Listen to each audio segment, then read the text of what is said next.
Welcome दोस्तों, स्वागत करता हूँ फिर से आप सबको आपके अपने इस चैनल में। तो गाइस, जिस वीडियो को हम डिटेल्स में डिस्कस करेंगे बिटकॉइन के बारे में, और यहाँ पर बिटकॉइन के ऊपर बात किया ही करेंगे। अभी इस टाइम पे देखो तो बीटीसी 63,000 के आसपास अभी इस टाइम पे चल रहा है। तो बहुत सारे लोग ये भी सोच रहे होंगे कि बीटीसी को शॉर्ट कर लेते, या फिर बहुत सारे लोग ऑलरेडी शॉर्ट में चले गए होंगे। ठीक है, तो इस वीडियो के अंदर डिटेल्स में यहाँ पर डिस्कस करेंगे कि एक्जैक्टली नेक्स्ट क्या मूवमेंट होगा। एंड बीटीसी में अगर आप एंट्री लेने का सोच रहे हो तो क्या आप इस टाइम पे एंट्री ले सकते हो या नहीं, तो उसके ऊपर पूरा डिटेल्स में डिस्कस करेंगे और जानेंगे कि कुछ ऐसे ऑल्ट्स के बारे में जो यहाँ पर कुछ दिनों के बाद ही आपको एक अच्छा खासा रिटर्न बना के दे सकते। तो उन ऑल्ट्स के ऊपर मैं आपको डिटेल्स में बताने की कोशिश करूंगा, तो इसके लिए वीडियो को भी ना स्किप किए पूरा एंड तक जरूर से देखना। बाकी यहाँ पर और एक चीज मैं आपको बताना चाहूंगा कि I have seen many places की यहाँ पर लोग ना टारगेट से दे रहे हैं, जैसे कि हर एक कॉइन का टारगेट जो है यहाँ पर बहुत नीचे नीचे रख के दे रहे। तो यहाँ पर उन लोगों के लिए मैं बताना चाहूंगा कि एग्जैक्टली क्या नेक्स्ट मूवमेंट हो सकता है, और कोई भी कुछ भी प्रेडिक्शन दे रहा है उसके ऊपर विश्वास करने से पहले खुद से एक बार सोचना और खुद से ये देखना कि कितनी बार मार्केट बॉटम लगाएगी। ठीक है, लास्ट 3 ईयर्स हम मार्केट में बॉटम में ही थे, जहां पर हम कंसोलिडेट कर रहे थे कि एक डाउन ट्रेंड मूव में। और अभी इस टाइम पे हमने जब थोड़ा मूवमेंट ली हुई है और अभी इस टाइम पे जो करेक्शन आई है, बहुत सारे जितने भी नए ट्रेडर्स हैं मार्केट में जिनको मार्केट के बारे में ज्यादा पता है नहीं, क्योंकि बुल रैली के अंदर भी आपको सिमिलर काइंड ऑफ करेक्शंस देखने को मिलते हैं। Market is all about buying and selling, क्योंकि जब भी मार्केट ऊपर जा रहा है तब कोई ना कोई ऐसा रहा होगा बंदा जो अपना सेलिंग कर रहा है, क्योंकि हर किसी को अपना प्रॉफिट बुक करनी है, विच इज एज यूजुअल हर एक मार्केट के अंदर आपको देखने को मिलती है। तो सिमिलर काइंड ऑफ चीजें आपको बीटीसी में एंड बाकी ऑल्ट्स में भी देखने को मिल रहा है। तो इसके लिए यहाँ पर आपको ट्रैप में बिल्कुल भी नहीं पड़ना है। और जो भी लोग आपको टारगेट्स दे रहे हैं, जैसे कि मैंने यहाँ पर एक एग्जांपल के लिए बता दूं, somebody has given the target for Solana is $100। तो आर यू क्रेजी? सोलाना $100 में वापस फिर आ सकता है, आएगा, लेकिन अभी नहीं आएगा। ठीक है, क्योंकि ऑलरेडी अगर आप देखोगे तो it's like talking a no breather. आप यहाँ पर ऐसे बोल रहे हो कि कुछ भी रेंडमली आप एनालाइज दे रहे हो कि $100 सोलाना को बोल रहे हो। ठीक है, सोलाना $100 के आसपास आ जाएगा। यहाँ पर जब मार्केट बीटीसी 43,000 45,000 के आसपास भी बीटीसी चल रहा था, उसके बाद जब बीटीसी 50,000 के आसपास गया, अगर आपको याद होगा, उसके बाद जब बीटीसी फिर से नीचे आया था तब भी सोलाना $100 पे नहीं आया। और सोलाना अभी इस टाइम पे $100 पे नहीं आएगा। रीजन बीइंग, मैं वही बोल रहा था ना कि ये वही लोग हैं जिनको कुछ ज्यादा पता है नहीं, सिर्फ सपोर्ट एंड रेजिस्टेंस लगाते और उसके अकॉर्डिंग ही अपना एनालिसिस को शेयर करते रहते। तो बाकी यहाँ पर मैं यही बोलूंगा कि एग्जैक्टली मेरे पास कुछ कॉइन्स है जो मैं आपको बताऊंगा, और मेरे पास तो जो लॉन्ग टर्म होल्डिंग है वो है ही, इसको मैं सेल करूंगा ही नहीं, चाहे कुछ भी प्रॉफिट हो जाए। जब भी सही अपॉर्चुनिटी आएगा, सही टाइम आएगा, तब मैं सेल करूंगा। And Solana I am holding also Solana, जो कि मैंने सोलाना को परचेज किया था $20 के आसपास। ठीक है, उसके ऊपर मैंने बहुत बार डिस्कस भी कर लिया है, तो वीडियो को स्टार्ट कर लेते हैं। सबसे पहले बीटीसी की अगर हम बात करें तो right now the price of BTC is breaking 63,200। ठीक है, तो अभी इस टाइम पे यहाँ से ब्रेकडाउन ले रहा है, प्राइस अगर नीचे आ रहा है तो it's not an issue for us, क्योंकि अगर यहाँ से प्राइस नीचे आती है then we have the opportunity to buy altcoins in dip. ये जब तक आपको ये चीज समझ में आ जाए ना कि मार्केट अगर नीचे आती है, देन आप यहाँ पर इंस्टेड ऑफ गेटिंग फेयर्ड ऑफ, आप यहाँ पर अपॉर्चुनिटी अगर आप ढूंढने की कोशिश करोगे, then you will be more benefited.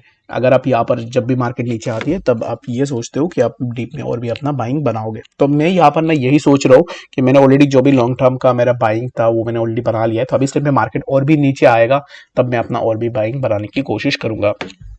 तो इस टाइम पे बीटीसी के लिए आप थोड़ा यहाँ पर यही एक्सपेक्टेशन लगा सकते हो कि प्राइस थोड़ा नीचे आ जाए।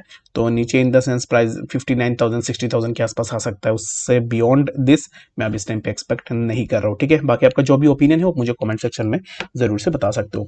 तो सबसे पहला जो ऑल्ट कॉइन है जिसके ऊपर मैं बात कर रहा था कि जिसको आप अभी इस टाइम पे बाइंग करना चाह रहे हो, तो then you can buy it, जिसका नाम है शिबा इनू। ठीक है, तो शिबा के अगर प्राइस को देखो तो राइट नाउ प्राइस चल रहा है 0.024851 के आसपास। ठीक है, तो ये मैं 1000 शिप की बात कर रहा हूँ। रीजन बीइंग ये यहाँ पर फ्यूचर कॉन्ट्रैक्ट है, तो फ्यूचर का जो चार्ट है उसके ऊपर मैं बात कर रहा हूँ।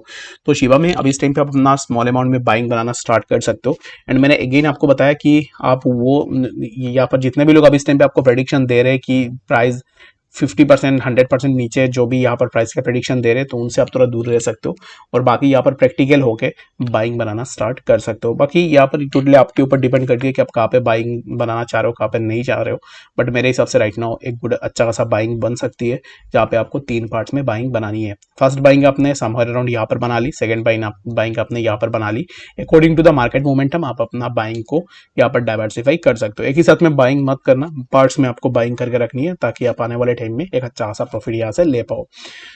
तो सेकंड जो मेरे पास कॉइन रहेगा ना, तो उसका नाम है एवेक्स। तो एवेक्स के अगर आप देखो तो एवेक्स के प्राइस में भी एक अच्छा खासा मूवमेंट हमें देखने को मिला है, जो कि प्राइस अभी इस टाइम पे $55 के आसपास ऑलरेडी जाके आ चुका है।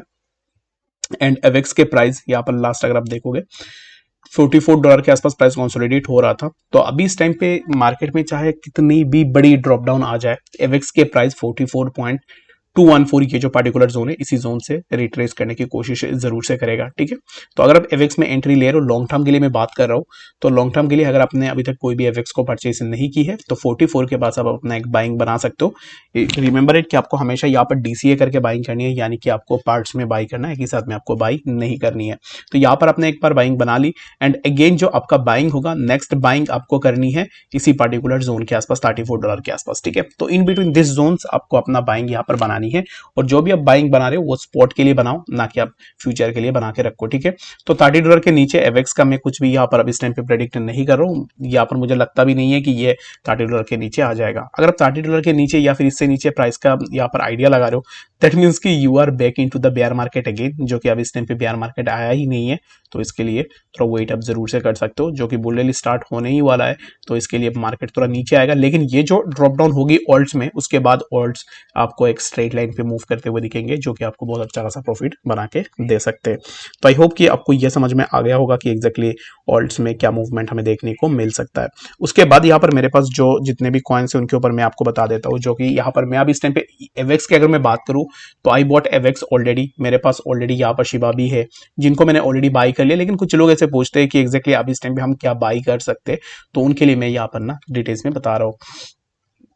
नेक्स्ट जो कॉइन्स होंगे ना, वो आप CHR या फिर कोटी, इन दोनों में से किसी एक कॉइन को भी चूज करके रख सकते हो। इनका यहाँ पर एक स्मॉल अमाउंट में आपके पोर्टफोलियो के अंदर होनी चाहिए। बट यहाँ पर मैं DYDX की अगर बात करूँ तो somebody has asked me yesterday कि DYDX उन्होंने परचेज करके रखा हुआ है स्पॉट में, क्या उनको सेल कर देनी चाहिए या फिर अब इस टाइम पे होल्ड करनी है। तो स्पॉट वॉलेट के अंदर अगर आपका कुछ भी यहाँ पर सामान रखा हुआ है, तो अगर वो नीचे भी आ रहा है तो it doesn't make any sense कि आप इसको लेके यहाँ पर पैनिक हो जाओ। मैं एक चीज़ अगर आपको बताऊँ तो मैंने सोलाना को यहाँ पर $20 के आसपास बाई किया है।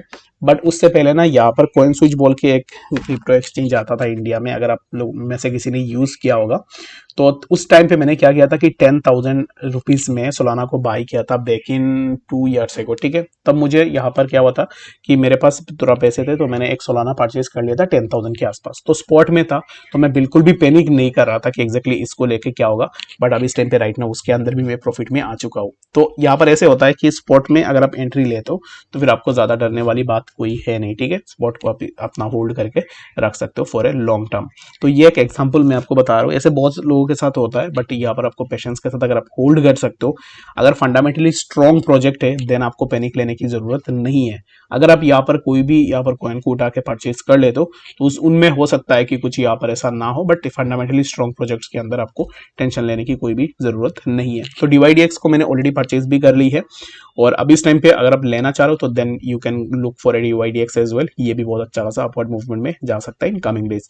तो आई होप कि आपको डिटेल्स में बातें समझ में आ गई होगी। कोई भी डाउट होगा कमेंट सेक्शन में जरूर से बताना। मिलते हैं नेक्स्ट अपडेट्स के साथ, तब तक के लिए गुड बाय।